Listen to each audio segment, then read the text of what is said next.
we'll guide you through how to start Printful Dropshipping. If you find this helpful, consider subscribing and liking the video. First, go to the Printful website and create an account if you haven't already.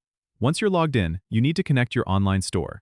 To do this, navigate to the dashboard and click on the Stores tab located on the left side of the screen. You'll see an option to connect a platform or marketplace.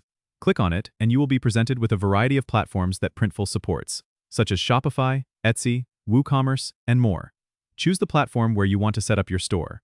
Follow the specific instructions for your chosen platform, as each one has its own integration process. Once your store is connected, you can start adding products. Click on the Product Templates tab on the left side, where you can create custom products by selecting from a wide range of categories like t-shirts, mugs, and more.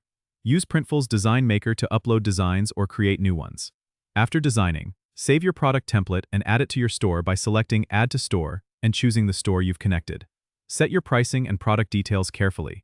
Make sure to enable automatic order import in your store settings, so Printful can automatically process and fulfill orders as they come in. Finally, you can manage your store's settings, such as shipping options and branding, under the Settings tab. Remember to review and adjust these settings to fit your business needs. Now you're ready to start selling with Printful Dropshipping. Don't forget to subscribe and comment if this helped you out.